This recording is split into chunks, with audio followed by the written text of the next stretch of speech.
মাননীয় মুখ্যমন্ত্ৰীয়ে অসমৰ প্ৰতিখন জিলাতে একোখনকৈ বিশ্ববিদ্যালয় স্থাপনৰ লক্ষ্যৰে আগবাঢ়িছে আৰু আজি আমাৰ অসমত 24খন ৰাজ্যিক পৰ্যায়ৰ বিশ্ববিদ্যালয় হৈছে আমাৰ মেডিকেল ইঞ্জিনিয়াৰিং বিশ্ববিদ্যালয়ক সামৰি লৈ আৰু 2017 চনত বজালী মহাবিদ্যালয়ক বিশ্ববিদ্যালয়লৈ উন্নীত কৰা হৈছিল। আমাৰ চৰকাৰখন ক্ষমতালৈ অহাৰ পাছত বিশ্ববিদ্যালয়খনৰ আন্তঃগাঁথনি উন্নয়নৰ কাৰণে 50 কোটি টকা আবণ্টন দিয়া হৈছিল আৰু আজি 50 কোটি টকাৰে ইয়াত মেধিকুচিত আটক ধুনীয়া এটা নতুন কেম্পাছ হৈছে।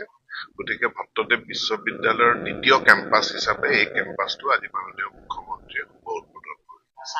সেইটো আমি জিলা আয়ুক্তসকলক কৰ্তৃত্ব প্ৰদান কৰি ৰাখিছো।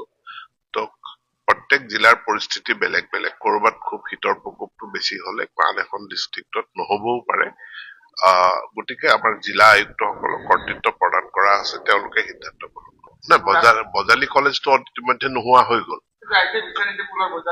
তো এতিয়া সেইটো দেৰিকে মানুহে হাৰ পাইছে, কাৰণ ইতিমধ্যে 2017 চনতে এখন আইনৰ দ্বাৰা বজালী মহাবিদ্যালয়কে বজালী ভট্টদেৱ বিশ্ববিদ্যালয় কৰা হল। এতিয়া বজালী মহাবিদ্যালয় কি হব, মই ভাবো যে ভট্টদেৱ বিশ্ববিদ্যালয়ৰ যি এক্সিকিউটিভ কাউন্সিল আছে, কাউন্সিলে এটা সিদ্ধান্ত গ্ৰহণ কৰিব। কিন্তু পুৰণা যিটো কেম্পাছ অৰ্থাৎ বজালী কলেজৰ যিটো পুৰণা কেম্পাছ, সেইটোৱে ভট্টদেৱ বিশ্ববিদ্যালয়ৰ প্ৰথম কেম্পাছ। মেধিকুজিত যিটো নিৰ্মাণ হৈছে এইটো দ্বিতীয় কেম্পাছ। বহু বিশ্ববিদ্যালয়ৰ একাধিক কেম্পাছ থাকে, গতিকে ভট্টদেৱ বিশ্ববিদ্যালয়ৰো দুটা কেম্পাছ থাকে। মাননীয় মুখ্যমন্ত্ৰীয়ে অসমৰ প্ৰতিখন জিলাতে একোখনকৈ বিশ্ববিদ্যালয় স্থাপনৰ লক্ষ্যৰে আগবাঢ়িছে আৰু আজি আমাৰ অসমত 24খন ৰাজ্যিক পৰ্যায়ৰ বিশ্ববিদ্যালয় হৈছে আমাৰ মেডিকেল ইঞ্জিনিয়াৰিং বিশ্ববিদ্যালয়ক সামৰি লৈ আৰু 2017 চনত বজালী মহাবিদ্যালয়ক বিশ্ববিদ্যালয়লৈ উন্নীত কৰা হৈছিল।